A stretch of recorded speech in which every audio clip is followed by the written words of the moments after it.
Bom dia, estamos iniciando o programa Saúde em Foco de hoje e a gente vai falar um pouquinho do dia 29 de setembro, que é o Dia do Coração, comemorado o Dia do Coração. E para a gente falar sobre esse órgão tão importante, nada melhor do que conversar com a mulher do coração de Ponta Grossa, né?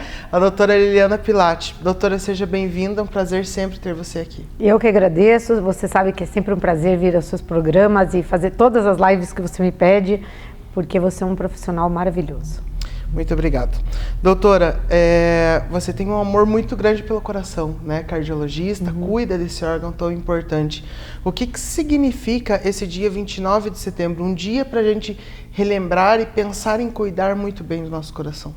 Olha, eu acho que é uma lembrança, né? Esses dias que são comemorativos, eles na verdade acabam surtindo um efeito aí pelo menos umas 3 semanas para as pessoas marcarem os seus exames de rotina, para fazer as consultas de check-up, para quem não tem nada de coração a partir de uma certa idade, e para quem tem algum problema cardiológico, para ele manter os seus cuidados, manter as consultas de rotina com o seu cardiologista, manter as medicações e principalmente agora nessa época de Covid, para os cardiopatas se isolarem um pouco mais.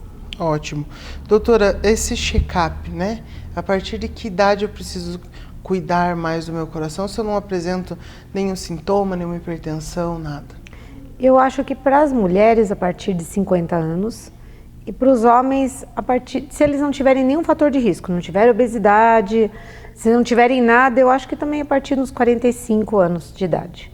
E o que são fatores de risco para doenças cardíacas? Então veja, os mais conhecidos são o tabagismo, a hipertensão, diabetes mellitus, obesidade, alterações de colesterol, triglicerídeos, o ácido úrico elevado também é um fator de risco e outras alterações mais leves que são às vezes vistas em exames de laboratório, como homocisteína elevada, algumas outras alterações, mas esses são realmente feitos só após os exames, né? Feito o diagnóstico. Mas realmente a hipertensão, tabagismo, diabetes, obesidade e alteração de colesterol e triglicerídeos. Então, também a falta de atividade física. Muito bem. Então, quem se enquadra dentro de um ou mais desses fatores que a doutora falou, tem que ficar mais de olho ainda nesse órgão tão importante, né? É o órgão que representa, nós temos, claro, do nosso organismo vários órgãos tão importantes, mas o coração é o órgão que representa a vida, né? E, doutora, quem tem esses fatores de risco, como eu falei, tem que ficar mais de olho, cuidar melhor desse órgão. E o que eles podem ter? Como que esse coração vai ficar doente, pode ficar doente tendo esses fatores? Então, os diabéticos hipertensos, eles têm uma chance maior de, ao longo da vida, terem infarto agudo do miocárdio, terem derrame cerebral, que não é uma doença cardíaca, mas ela é vascular, e eles podem ter também alterações renais, eles podem ter alterações vasculares periféricas.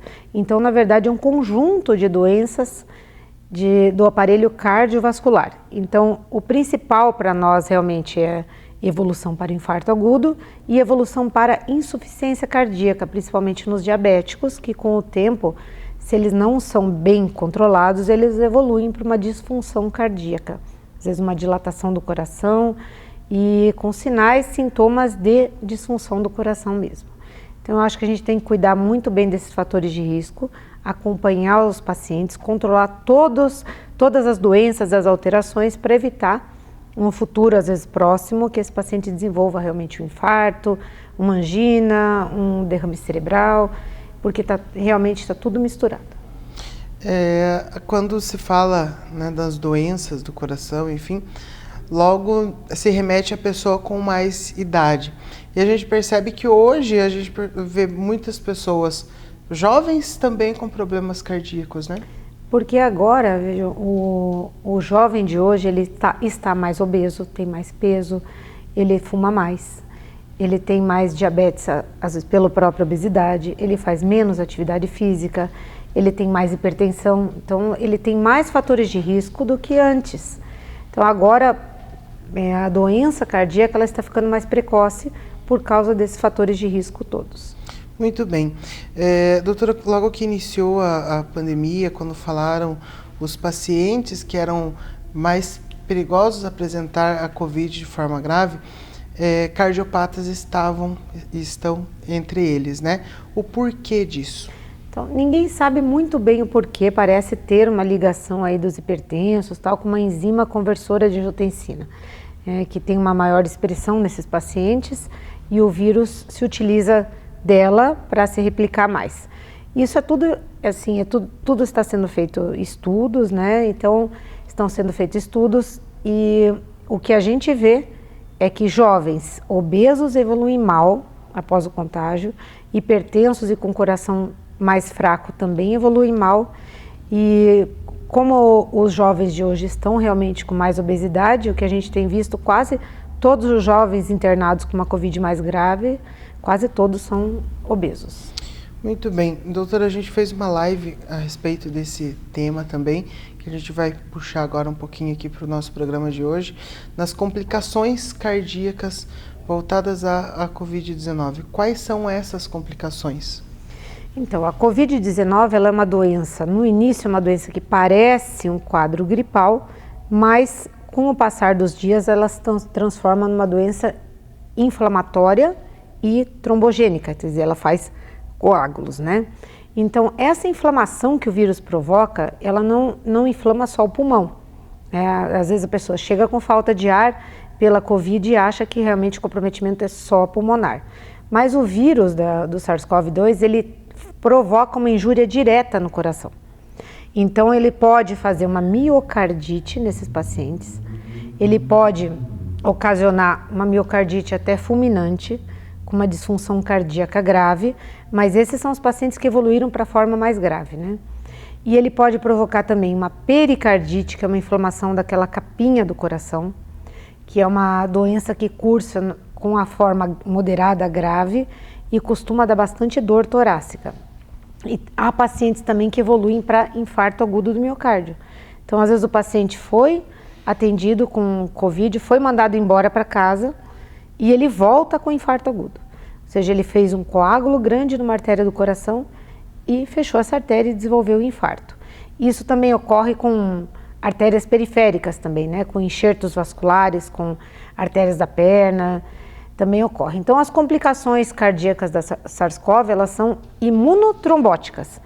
Então, às vezes a pessoa tem uma miocardite, às vezes um paciente que já tinha uma doença cardíaca prévia, ele descompensa e piora a insuficiência cardíaca.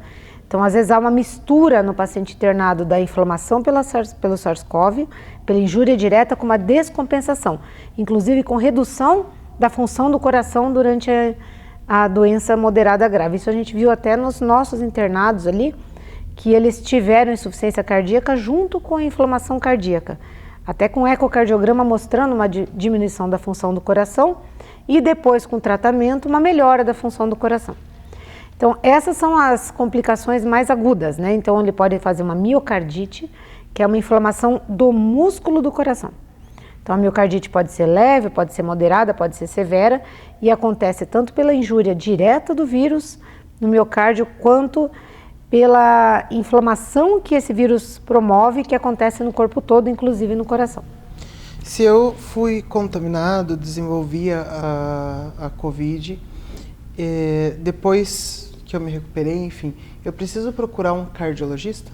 Olha, a maior parte dos pacientes não tem nenhum sintoma depois. Foram feitos estudos com ressonância magnética cardíaca e de 70% dos pacientes após uns 2 meses tinham alteração na ressonância cardíaca com sintoma, com um aspecto sugestivo de uma miocardite, mas esses nenhum desenvolveu sintoma.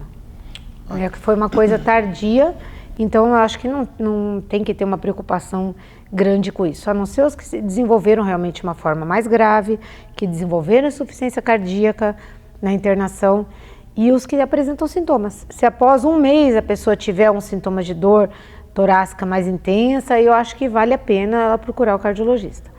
No contrário, eu não vejo motivo para uma consulta assim de rotina em quem teve caso assim que foi só gripal e que ficou em casa, né?